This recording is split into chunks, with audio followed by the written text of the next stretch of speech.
Welcome back to the Explainer. So, having looked at the different forms of wages inside a single nation, we're now ready to elevate our analysis. We're going to zoom out to the international stage with Chapter 22 of Marx's Capital. This is where the law of value gets modified for the world market, and it's absolutely crucial for understanding the complex dynamics of global competition. So here's our game plan. We'll start with a really interesting global wage puzzle. Then we'll define the key concepts we need to solve it: value, intensity, and productivity. After that, we'll see how this all clicks into place and leads us directly into our next big topic, the accumulation of capital. Okay, let's dive right in with the central paradox that this chapter really sets out to resolve. So, here's the puzzle. How is it possible that a nation with high wages can actually produce goods that are cheaper than those from a nation with low wages? I mean, conventionally, you'd think higher wages automatically mean higher prices. But in the real world, on the global market, the opposite is often true. Understanding the mechanics of this is really central to getting a grip on international capitalism. Now, the solution to this whole puzzle lies in understanding how the law of value gets modified when we stop looking at just one country and apply it to the entire world market. Let's just do a quick refresher. Remember the basic law of value, right?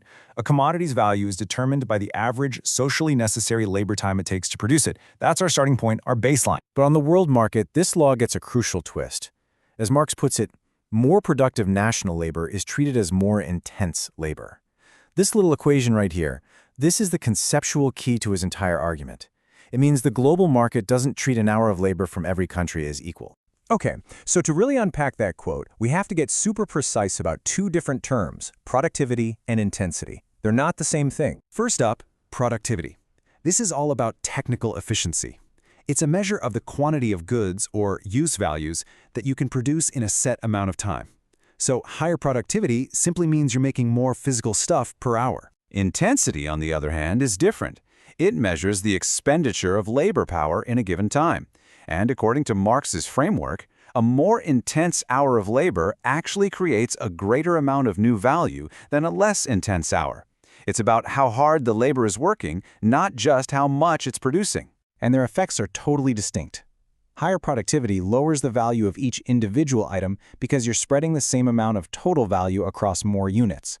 But higher intensity, that increases the total new value created per hour. It makes the entire pie of value bigger, which can then be split between wages and surplus value. So this brings us right back to Marx's big modification. The world market essentially equates a nation's productivity with its labor's intensity. An hour of labor in a highly productive country functions as if it were an hour of more intense labor. It creates more value than an hour of less productive labor, regardless of how much effort the individual worker is putting in. Okay, now that we have these conceptual tools sharpened, we can finally go back and resolve that initial paradox. And here's the solution, step by step. First, a nation's higher productivity lowers the price of each individual good. We got that. But second, on the world market, that same productivity gets counted as higher intensity, which means it creates more total value per day. And since that pool of value is larger, it allows for higher absolute wages, even while the price per unit is falling. And what's the result? Cheaper goods and higher wages can exist at the same time. Let's look at the numbers, because this really makes it clear. You've got country A, our high productivity nation, and country B.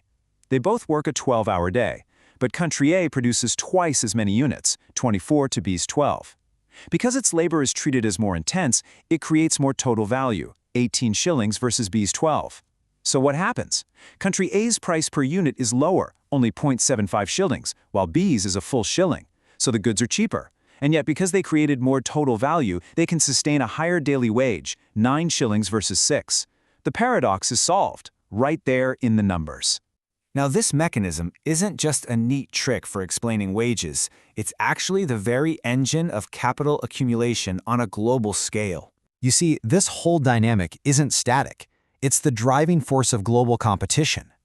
The ability to create more value through higher productivity gives capitalists this relentless incentive to revolutionize their technology, to push for an advantage on the world market, and to expand their capital. And with that, our investigation into wages is pretty much complete. We've seen how surplus value is produced and how it's disguised by the wage form.